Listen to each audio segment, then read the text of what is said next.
Hey, welcome into another episode of Out of Bounds. Your host, Todd Fox, here, along with Carlos, AKA Rick Davis. bitch. We got a quick show for you today. We had some scheduling issues yesterday, and we had some more scheduling issues today. So we're trying to get through the predictions and the recap. Recap coming first. So we're gonna jump right into this. If you're just tuning in, you know the deal, how we do things. So follow along, and here we go.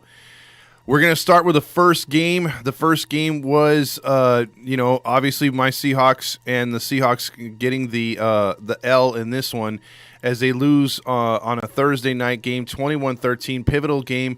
Purdy comes through with a big game for the 49ers. They had blown – look, the Seahawks, their run defense – and their run offense has let them down this last 5 weeks. They've lost 4 out of 5 games. That was critical in this game. There was 2 blown coverages that left, that made the Niners offense look much better than it should have been. And, again, Geno Smith was asked to carry the load, and he couldn't get it done. He took a couple stupid sacks. And Seattle takes a tough loss here in this one, pretty much giving the division to the Niners as they go to 10-4. Seattle falls to 7-7. Their season is on the line right now. The Niners are looking good in the 3rd spot. What did you think about this game? I thought the Seahawks gave the 49ers that game by not trying because Seattle looked like they were just out of sync. They were in a funk, and they looked like a team that just did not want to play. Yeah, they did not show up, and what a time not to show up. It's the first time, by the way, Niner fans bragged, but it's the first time they've swept the Seahawks since 2011. So they act like they've dominated the Seahawks. The Seahawks have dominated them over the years, so they should shut the F up. Not only that, but really quick, because I know we got to keep things moving. It looked like a home 49ers game, man. It was crazy to think that I was looking at more red and blue. I was like, how the hell did the 49ers take over the 12th man? I was like, what the hell? Well, I mean, the Seahawks fans are just like any other fan base, man. Your team's getting beaten. The Niner fans, I give them credit. They're like Packer fans, Cowboy fans, Viking fans, and Raider fans. If you give them an inch, they'll take a mile. So if you're looking to sell your tickets, they will buy, and they will pay a lot more. And they obviously did, but look, they took over the stadium, so there you go. Now we're going to spend a few minutes on this next game, though, because this one was probably one of the games of the year. Now, we talked about Minnesota being involved in one of the other games of the year. This was the first Saturday game. All the Saturday games are really good. Well, at least most of them anyway. The Cleveland game was good, too. But this game was unbelievable. I mean, I caught up in this game when it was halftime 33-0. I thought it was the other way around. I thought they fucked up the scores. I thought it was 33-0 Vikings. You would not think the Colts would be up 33-0. They were. I turn it off. All of a sudden, I'm getting text, and Kirk Cousins is leading a huge comeback. He had 460 yards throwing. Osborne had 157. Justin Jefferson 123. Why am I even talking? Bro, this is your game right here. Vikings win 39-36. You know what, bro? I was gonna sound crazy, but I missed the entire game, and I watched a few plays on my way out to Cleveland because that's what I went and did on Saturday. Is I took my nephews out because one of them was a Browns fan and the other one was a Ravens fan, and tickets are dirt cheap. If you look at Vivid Seats, you gave me the idea of looking at Vivid Seats. Mm-hmm. Yeah, I got 3 tickets for like $160 in the dog pound right by the end zone, and it was a great time. But I missed that game, and I'm gonna have to go based on your emotions in that game because if you could leave it up to me, man. I would be all high and mighty right now, and I'd be feeling really, really good about it, man. But I'm surprised, man. It almost has me feeling like, man, there is some rigging going on in the NFL because how the hell does a team come back down 33-0 at half? It blows my mind. It just blows my mind. And even when we were in Cleveland, I heard fans. They were like, "Oh my God, they just tied it up!" And I went on my phone. I was like, "Oh man, I gotta check my stats. At least my fantasy football, I can check out the score and all that." Man, I ain't getting no signal out there, Super Verizon. Man, you guys gotta get better. I honestly wish I had more input on the game, but it was a 2-hour drive to Cleveland, and I honestly missed the entire game. And I wouldn't change it though because the experience in Cleveland was awesome, but. I gotta go based on what your breakdown of the game, Todd. Well, I felt bad because right away I thought, damn it, dude, like the one time I suggest him to go somewhere, his team is actually like they're doing something historic, and what is it? I did not think the Vikings had a chance in this game, but credit them. There was a never say never, never die, never say give up type thing for them, and they kept fighting. and reminded me a lot of the Bills Oilers back in the day. But that was a playoff game. This one was just, hey, they could have the Vikings could have just easily just shut the door and said, hey man, we'll play for next week. It doesn't matter. We've got we'll wrap up the division next week. But what a way to do it, and the way they played with a lot of hunger. And this is a team now that's going to get in your head as we get further into the postseason. They're going to be like, you're going to have a lead on them maybe in the postseason, and you're going to think the game is over, and it's not even, you're going to, but in the back of your head, you're thinking, oh crap, they came back from 30 in one half. It's going to happen. And this one almost ended in a tie, and even a tie would have been great. But the Vikings, dude, I mean, what a way to salvage that game. I mean, that was a hell of a comeback. Yeah, it's like what do the Colts do in that situation? You got a huge lead and you don't want to keep showboating because then it's going to make you look bad. So what do you do in that situation? I thought it was eerie that Jeff Saturday didn't run the clock out. Like, how do you not run the clock out? You got to find a way to save the lead, protect the lead. How did that happen, man? Like, what was going on? Because I went on YouTube and I watched the YouTube the video, but they don't show you the actual game, and I can't give you like why they didn't do it. Like, what happened? Like, they got too cute with the offense. They should have kept going with what they were doing. Stay aggressive. If once the Vikings got a couple touchdowns and they started moving the ball a lot more, the Colts had the pressure on them. The Vikings were like, all right, let's going to go after him. They started sacking Ryan. Ryan should have, they should have been doing, because he got cute with those little cute screens and the little delay handoffs. They should have opened it up and took a couple shots, keep the pressure on the Vikings. They didn't do that. So it reminded you a lot of the Super Bowl against the Patriots. The Falcons kind of like went conservative and stopped putting the foot on the gas. They stopped running the ball. The running, in that game, same thing in this one. They couldn't get creative with a run. They didn't run those, they could have ran some reverses, something. They didn't try to mix it up, and they just ran right into the teeth of that defense, and before you know it, they had nothing going. Bro, I don't care what the Colts did, bro. Like, if I'm Jeff Saturday, I'm milking that clock and taking it down to that 1 second every single snap.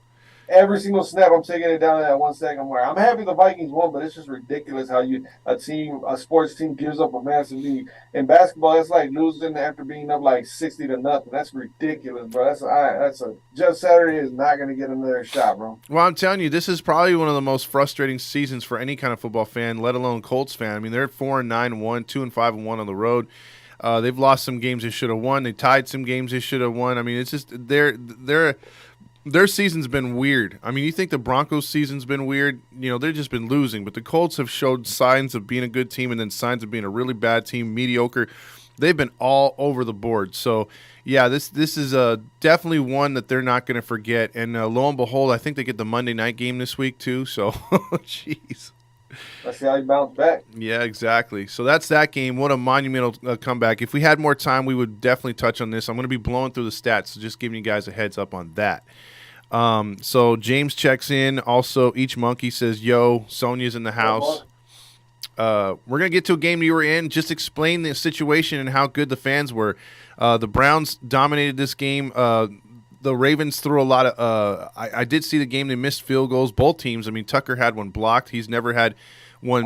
He had the worst game of his career since like 2017. He usually hits everything. Deshaun Watson looked unimpressive again. Yep. But the Browns get the win. Tell us about how it was to be in attendance and then watch the Dog Pound face the former Dog Pound.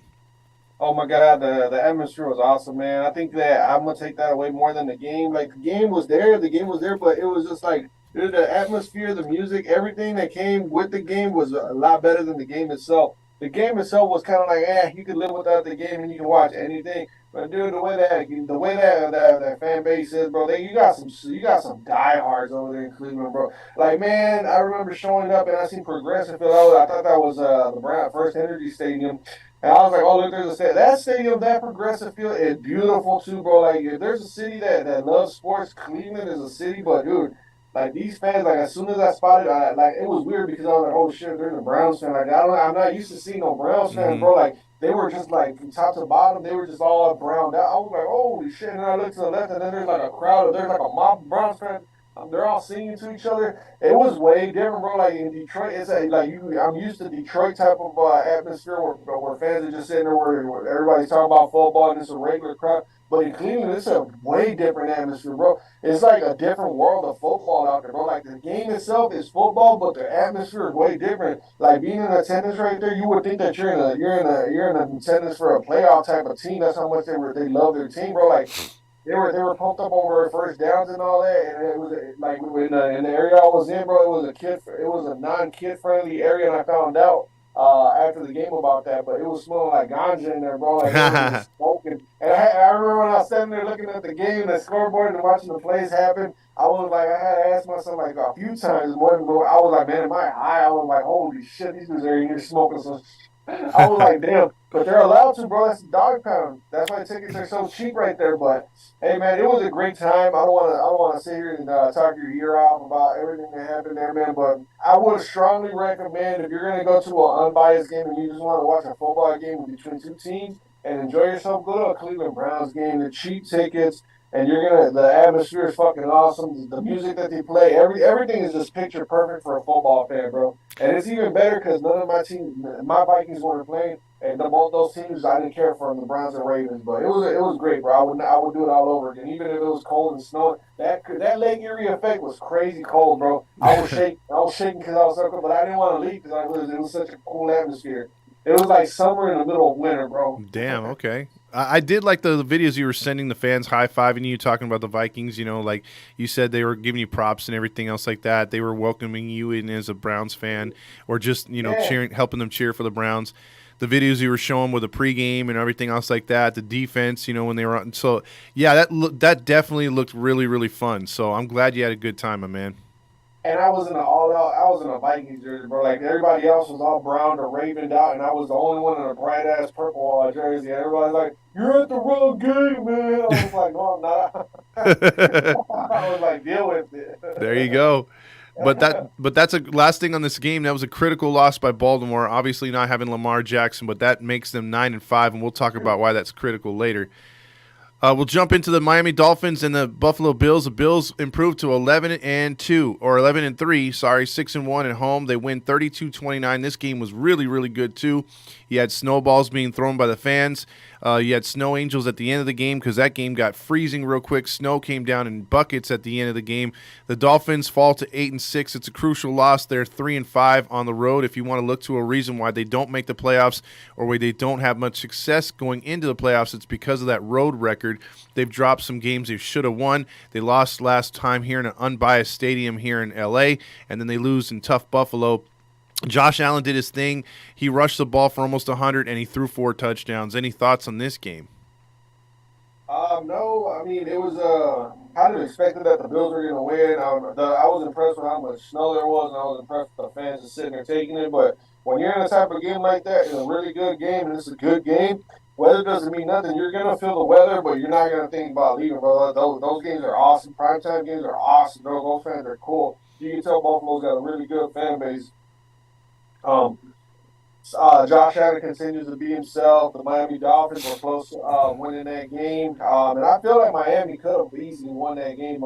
Came down to that one. The momentum changed. Well, I got home actually and started watching the game when the momentum shifted in Buffalo's favor when Josh Allen dove for what was that, the 2-point conversion and Yeah, the touchdown. yeah. That's when the game unraveled in Buffalo's favor, and then after that, Miami just couldn't come back because of the momentum. The crowd, everything was just going against Miami, and it was cold. But kudos to the Miami Dolphins, bro. They came from Miami, from Southern Florida, tip Florida, all the way to the nasty weather of Buffalo, bro. And they fought really hard. That's a team that is going to play really good in the playoffs. Yeah, and last thing I'll say on the Bills is they got that pass interference to give them the field goal and everything else like that. That changed momentum. But the Dolphins were playing. If you look, my dad was saying, hey, look at all the Dolphins players. They're all like long sleeves, double gloves, everything. The Bills were short sleeve. They were ready, dude. They had that edge. But like you said, the Dolphins really played their asses off, but just fell short. All right, so let's move to the next game, which is the best team in football. Got to call them that. That's the Philadelphia Eagles. They improved to 13-1, 7 in a row on the road, or 7-0 on the road. They faced the the Bears, 3-11, 2-5 at home. Disappointment in a way, but the Bears have played tough against almost everybody. Jalen Hurts had probably one of his worst games of the year, if not his worst. He got a little banged up. We'll talk about that in the predictions once we're done with the highlights. He threw 2 picks in this game. Josh Fields threw exactly 21 attempts, and he rushed for 95 yards. But the Bears fall short in this game, 25-20. Thoughts on this game? If you're waiting on them, man, the Eagles, they're looking like they're starting to like slow down. They got the playoffs too much on their mind. Where now going into the next game, you can tell that they weren't invested into this game against the Bears. It was a full out trap game. The Bears could have easily beat them. And that would have been bad news for the Eagles. I thought that it should have been a blowout, but the Eagles actually had to claw back, and the Eagles have been showing signs that they've been kind of slowing down, bro. They struggled against the Texans weeks ago, and then they struggled against the Bears this week, and they've been just like they haven't looked like themselves. And another team in the NFC East, like the Cowboys, too, like something eerie is going on with those two teams. But yeah, the Bears, dude, I was surprised. I didn't realize that they only had 3 wins. Like, it's ridiculous. Yep. I mean, you would think that they had like at least 6, 7 wins by this point in time with how the media loves to talk about Justin Fields, man. It just blows my mind. They're like, oh, Justin Fields is the future. Oh, yeah, but his team only has 3 wins and he can't stay healthy. It's just like, but he also doesn't have a true go-to wide receiver. So I'm gonna wait to trash on Justin Fields until like I'll trash on him once he has an actual established team. But if he fails to produce then I'll start really trashing him. Yeah, because it's kind of not fair. You look at to me this matchup was the haves and the have-nots. The Eagles, Jalen Hurts has all the weapons at his disposal: receivers, running backs, best offensive line. He's a dual threat quarterback and good offensive play calling. The Bears have no good offensive play calling. Justin Fields is not allowed to throw more than 21 times a game. He's rushing behind a terrible offensive line, has no running back, and like you said, no receiver. We talked about earlier in the year, Muhsin Muhammad was the last notable receiver they've had. So, and you're talking Curtis Conway, you're talking about years ago. So the Bears are hamstrung, and whatever Fields does, he may be just as good as Hurts, but like you said, we won't know because he doesn't have the freaking weapons behind him. So yes, I too am shocked that the Bears only got 3 wins. Yeah, 3 wins, that's ridiculous, bro. They got to figure it out. Exactly. Next game we're going to go to is 2 teams that are now, don't you worry, the Falcons took a loss in this game, but they are in second place at 5-9 and 1-6 on the road. If they don't make the playoffs, that's the reason why. And guess who got that 1 win by the Falcons on the road? Against the Seahawks. Fuck you, Falcons. The Saints are 5-9. They're back in the race. They're 4-4 at home. Desmond Ridder, if he does anything in this game, they win the game. He had 26 attempts, 97 yards throwing. That's pathetic. Falcons lose by 3, turning the ball over as they were driving to tie the game. Man, honestly, this game I didn't really pay too much attention to it. Cordell Patterson had an okay game, if you want to call it that.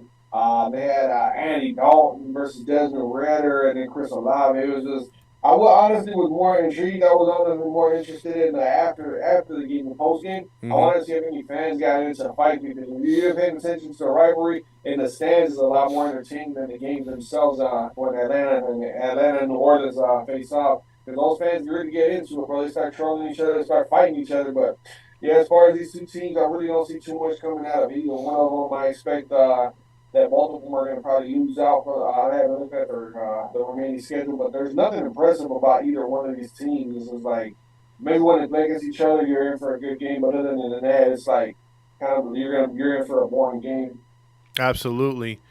And it just sucked because again, both teams are 5-9. We'll talk about why they're in the race here in a few minutes here. We want to move on to Detroit and the Jets. Sorry, we're blazing through these. We don't usually go this fast. We usually get more in depth, but we had some scheduling issues. So if you're wondering why we're blazing through them, that's why we are. We're doing the predictions right after this. The Detroit Lions are saving their season. They move into the thick of the hunt. They are 7-7, 3-3 on the road. They have not been able to say that in God knows how long. The Jets fall to 7-7. They remind me of my Seahawks, but they're getting poor quarterback play and poor running back play. Basically offense. The defense is top-notch, top 5. They should be winning these games. and they let another one slip through their hands because Zach Wilson could not get it done. I'm sorry, Randy, but you were right about Wilson so far. Although he had 317 yards passing, the Jets pissed this one away. They were given a lot of opportunities, but credit the Detroit Lions for coming through at the right time. This is a game that the Jets should have won, Carlos. This one I actually watched. I was intrigued with this one. I was pulling for the Jets to win this one because I'm tired of hearing about the Detroit Lions. Even though they're not really getting all that much attention, they're starting to spark up attention in the national media's eyes. And you know what? You actually have to kind of respect the Detroit Lions because they've been down for so long, and they like even right now looking at their roster, they don't have nothing that's gonna blow you away. But altogether, like a full team effort, that's one of the best teams. That's a team right there. Like they win as a team and they lose as a team.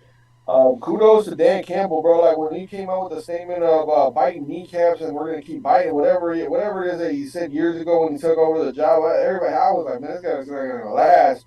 But I was trying to be nice about it. But now he's got this team believing in it. And the thing that's helping him out is that he's got a whole bunch of former players on the coaching staff. Mm-hmm. So these guys, some of them have actually won Super Bowls and made it to the Pro Bowl and first team and all this and that. But yeah, I think the Detroit Lions are going to be a scary, scary team for years to come if they continue with this path, bro. But knowing how the Detroit Lions' history is, they're going to end up getting rid of Dan Campbell once he starts getting this team going in the right direction. Because the last coach that they had was I can't remember what his name was. He he came from the Colts. I can't remember what his name was, I know but you're talking about the black coach, right? yeah, I can't remember what his name was. It was years ago. He actually had that team in the playoffs. Now, hopefully, they don't do the same thing that they do to this guy that they did to him. But yeah, man, I think Detroit's headed in a great direction, man. It's gonna be fun going to Detroit, Minnesota games. I'm gonna go to that game next year too. But One yeah, the New York Jets, man, it was up to Zach Wilson. He shows flashes of how good he could be. I was impressed with some of his throws. He was throwing his guys wide open. He doesn't have it just yet, but he looks like he's gonna be the real deal, bro. I'm not giving up on that dude, Zach Wilson. I know me and Randy, he hates me because of the game with the Vikings. But Randy, if you're listening to me right now, bro, and if you are live or whenever, bro, Zach Wilson is gonna be good. When you look at his highlights, look at the game, watch the game on YouTube, and he's throwing his receivers open. He's good, bro. I like Zach Wilson. I'd love to have him as a Viking, bro. He's good. I like him. Well, I'll tell you what. He sent me a message saying he wasn't throwing his receivers open. He was saying Mike White was, and I kind of like. Well, Zach Wilson does look. I will agree with both of you guys. I think Zach Wilson has the capability of doing that. He's just got to find his rhythm and trust his arm and his receivers. I think Mike White already does that. I've seen Mike White in a couple games make those critical throws, take those chances that good quarterbacks have to. It's just unfortunate he took that spear, dude. Because yeah, there you go, Caldwell. Yeah, if he were in there, I'm pretty sure they probably win that game against Detroit. Now, last thing I'll say on Detroit is, and I'll ask you this: when they made that trade with the Rams for Stafford, got all those picks and everything, I think they won the trade. And do you? Because the Rams now are in a bad spot with everything. Their entire team is trash now, and they're going to be suffering for years. They finally hit that hole that everyone was talking about. They sold their soul for the Super Bowl. Do you think Detroit won that deal like I do with Jared Goff? Maybe he's finally fallen into that offense and found his rhythm? Head for head, I think the Rams still won it, bro. They got what they sold out for that. They got the Super Bowl, bro. Like even though they're having a terrible trash year and they already eliminated, bro. You have to realize how many Minnesota Viking fans. I'm speaking for. I don't care if they agree with me or not, but I'm speaking on behalf of all Viking fans. Even Randy right now, all the Jet fans, any fan base that hasn't had a Super Bowl in God knows how long, bro. We would do the exact same thing right there, bro. Like the Vikings. We've never had a Super Bowl, but if you give us a Super Bowl and tell us that we're going to suck for the next 10 straight years, we're taking it because we've never held a Super Bowl. They've won the Super Bowl. Like that's the purpose of every single year. Like they're going to suck for maybe this up for the next few years, maybe the next 10 years, but they got a Super Bowl, bro. Like that's the point right there. Got Now, it. if Detroit comes out and they take the team and they go and win a Super Bowl, I say Detroit won the Super Bowl. But I don't think they're going to keep Jared. They might keep Jared Goff as a starting quarterback. But so far, I would go with the Rams winning it because of everything that came with it, bro. Like, yeah, they have a terrible season, but they're Super Bowl chance, bro. Like, think about that. Winning the Super Bowl is very, very rare in the NFL. Yeah, as much as we'd like to take that away from them and everything, they definitely won the Super Bowl. That's for sure. Let's see. Let's get back into it here. shit, what the fuck? All right, the Who Gives a Fuck game of the week, there was two of them, or actually there was three of them. The Steelers get a win, 24-16. Turbitsky actually gets a W for the Steelers. They're 6-8. They're saying they're alive, but they're not really alive. The Carolina Panthers fall to 5-9. They're still alive. So that entire division's still alive. 24-16. It was a Steeler home game. Thoughts on this one? I'm just impressed with the Steelers and Panthers both looking pretty good. Like they were actually putting up a fight, but it's a little too late for both of those teams. Even if they do end up making the playoffs, what's the point where they're going to be one and done? Exactly. So I'll move us to Dallas Cowboys, who go to 10-4. They took on the Jacksonville Jaguars. Jaguars get a win to go 6-8. They're still mathematically alive. A big loss for the Cowboys because division's pretty much over. They had to be perfect the rest of the way anyway. But this is why I don't trust the Cowboys. They've lost, in those 4 losses they have had, they've lost games like this where either they don't show up or they blow it to teams they should win. And again, the Jaguars get a tough win here in overtime and a crazy finish right there, 40-34. Dak Prescott throwing the pick to end the game. Thoughts on this one? Man, this game reminds me of the Eagles and the Bears game. Because had the Eagles lost to the Bears, really would have been the same narrative. Like, are the Eagles the real deal? Or are they choke artists? This is just typical Dallas Cowboys football, bro. I think honestly Dallas messed up because they let off their best game plan. The game after Green Bay when they slaughtered Minnesota in Minnesota, Mm-hmm. and then they went on that giant win streak and they look like monsters. I almost said monsters of the Midwest, but they look monsters. And now it seems like their steam is run out, bro. It seems like they're gonna have to catch that same algorithm that they had, that momentum that they had, and it's gonna be harder go into the playoffs and try and catch that momentum. So I don't really think Dallas is gonna do too much. I think they're gonna be another one and done season. They messed up, bro. They peaked at the worst possible time, like in the month of November, October, November, or whatever it was. But watch when the playoffs come, they're gonna try. They can't duplicate that same type of level of energy, bro. They can't go back like, all right, we're just gonna go over here, grab this momentum, and insert it back like a glitch code. It's not gonna happen, bro. They peaked at the wrong time. Exactly.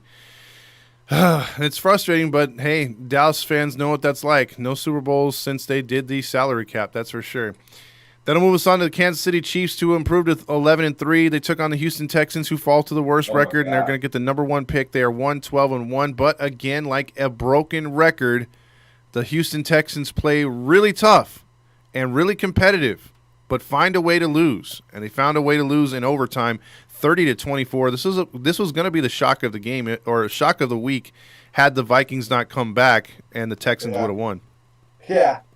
Yeah, no, man, it's just crazy. It's almost to the point. I think that they were trying to win this game, but at the same time, they realized that, no, they were trying to win, bro. There's no getting away from it. They wanted that win. It would have been a statement win. It would have been a signature win. It would have been the Texans Super Bowl win of the year right there, beating the Chiefs.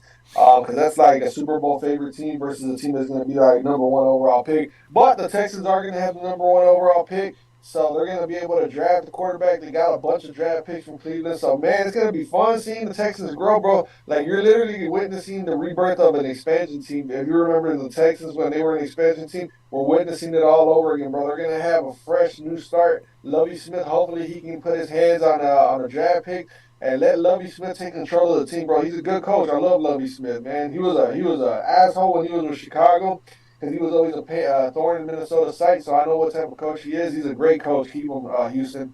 Exactly. Don't mess up a good thing.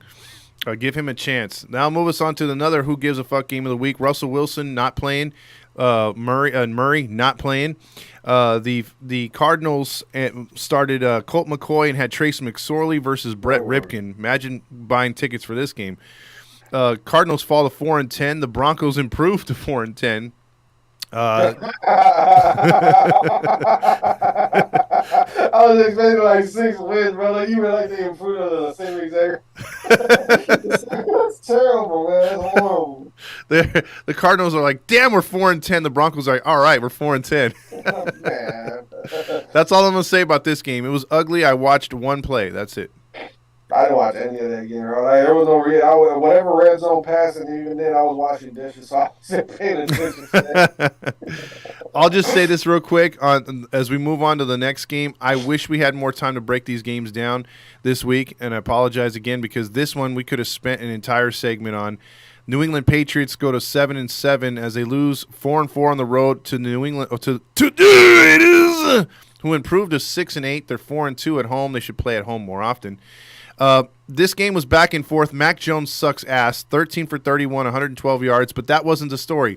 The story was this game's going to overtime. Let's just play for overtime. The Patriots called their own play.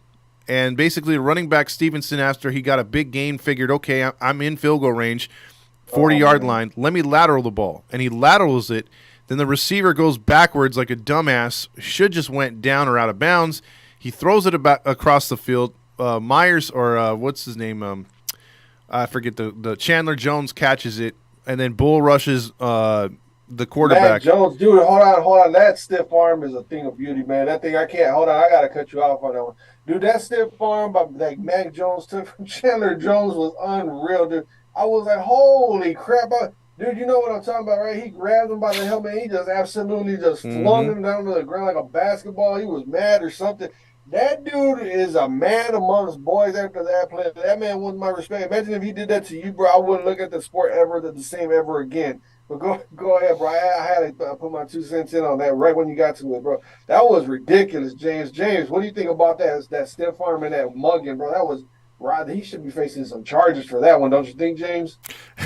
Well, obviously, too. I mean, he was excited. This is a team that he hates by far more, like as much probably as any division team. They got a benefit of a call in the end zone. The Raiders did, but then the Patriots fans were upset. It's like, well, did you forget about Tuckgate and all the other bullshit? Yeah. All the Super Bowls that they got, all that damn fucking crying, dude. I was sick and tired of listening to the Patriot fans. I was like, dude, shut the F up. I was like, all them Super Bowls you guys got, you guys lose a regular season game. You guys suck this year. Like, shut up. Yep, and exactly. Right now, you're looking at Tom Brady so far has done what Bill Belichick can't do. He hasn't matched him with a Super Bowl after he left. At least you could say Brady's got one. He's the GOAT right now. And right now you got to favor him being the mastermind of that whole systematic because the Patriots haven't done shit with their quarterback since. So they've had some years to work on it, and they haven't done it yet. We'll move. So that was a crazy ending to a game. I've never seen one like that. You rarely see those in high school or college where it's by a dumb play, and that was a really dumb play right there. So that'll move. I'd love to be a fly on the wall, but the Patriots never tell you what actually happens behind the scenes. Next game, real quick, not to spend too much time on this because I think we're going to run out of time. I have the stupid timer is going to jump on here. Yeah, so if we lose this one right now, I you know what it was? I was in such a rush to get on here, I put the wrong account on. That's why it gave us a time limit. This is the old account because I usually have it forever on these Zoom meetings. So if we go out in about 2.5 minutes, we're going to jump right back on. So they'll move on to the next game. This is the Tennessee Titans at Chargers. Chargers improved to 8-6. They saved their season. The Titans continue their downward spiral, but it doesn't matter. They're going to make the playoffs because their division sucks ass. Herbert didn't really have a good game, but guess what? The Chargers defense has looked good at times this year, and it got the job done. Yeah, right. Tannehill lights it up again, baby. The Chargers move on. Exactly. Next game, Cincinnati Bengals. Oh, go ahead. Great take. Go ahead. Just go ahead. Sorry. Exactly. Bengals are 10-4. They get a big W and take over that division for the first time all year. It's been the Ravens in first place, and the Bengals get it done. They go to 10-4. They are 5-3. They are looking scary. They're peaking at the right time. And don't worry, Tampa Bay fans, you're still a game up in first place, 6-8. Tom Brady showdown, not looking really good. Burrow had 4 touchdowns. Bungles come back in Tampa. Impressive win, especially being down 17-0. Great job by the Cincinnati Bengals, but they're proving why they're going to make the playoffs and win that division back-to-back years. Exactly. There's my take. Giants go to 8-5-1 as they get a victory and don't tie in a game that should have been a tie or a win for the Woke. The Woke lose and go to 7-6-1, 3-4 at home. They got robbed on every call. I'm gonna let you fire away at this one. Yeah, basically you just covered it. The penalties were all favoring the New York Giants. I think it's a money plot move or money grab move by the NFL headquarters. I think that they want Washington out of the playoffs. It was a home New York Giants game. If you looked at the attendance, the Giants took over that stadium. I don't think the NFL wants the Washington team in the playoffs. I think that it's a conspiracy against him for everything that is going on.